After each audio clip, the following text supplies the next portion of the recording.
आणि आता बातमी यवतमाळमधून। यवतमाळ जिल्ह्यातील पुसद मतदारसंघात दोन्ही राष्ट्रवादीत लढत रंगली आहे। यामध्ये अजित पवारांच्या राष्ट्रवादीच्या उमेदवाराचं पारडं जड दिसतंय। इथला संभाव्य आमदार कोण असणार बघूयात ग्राफिक्सच्या माध्यमातून। ग्राफिक्सच्या माध्यमातून आपण पाहू शकतो इंद्रनील नाईक हे जे आहेत हेच राष्ट्रवादी अजित पवार पक्षाकडून या ठिकाणचे संभाव्य आमदार आहेत। त्यांच्या विरोधात होते राष्ट्रवादी शरदचंद्र पवार पक्षाकडून शरद मैंद।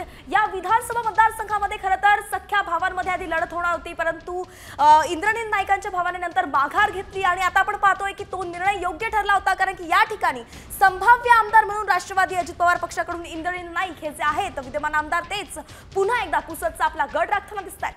आणि अर्थात यामागची नेमकी कारणं काय समजून घेऊयात आमचे प्रतिनिधी दिनकर गुलाणी यांच्याकडून। यावेळी मनोहरराव नाईक यांचे सुपुत्र विद्यमान आमदार इंद्रनील नाईक हे मैदानात उतरले आहेत। या मतदारसंघातील निवडणूक ही यावेळी चुरशीची आणि तिहेरी झालेली आहे। महायुतीच्या वतीने राष्ट्रवादी काँग्रेस पक्ष अजितदादा यांच्या वतीने इंद्रनील नाईक, महाविकास आघाडी राष्ट्रवादी काँग्रेस शरदचंद्र पवार यांच्या वतीने शरद मैंद, वंचित बहुजन आघाडीचे माधव वैद्य यांनी निवडणूक लढवलेली आहे। यावेळेस ही निवडणूक तिहेरी झाली असली तरी मुख्य चुरस ही आघाडी आणि युती यांच्यामध्ये झालेली आहे।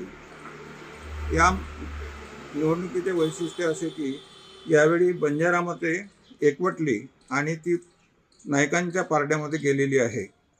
दुसरे असे की आदिवासी मतांमध्ये विभाजन झाले आणि विभाजित झालेली बरीचशी मते ही वंचित आघाडीकडे गेल्यामुळे त्याचा फायदा इंद्रनील नाईकांना होणार आहे। याशिवाय बहुजन समाजाची जी मतं आहेत, ओबीसी मतं, ही यावेळी नाईकांकडे गेली। तसेच शहरामधली बीजेपीची मतं ही नाईकांकडे गेल्यामुळं नाईकांचे पारडे जड आहे।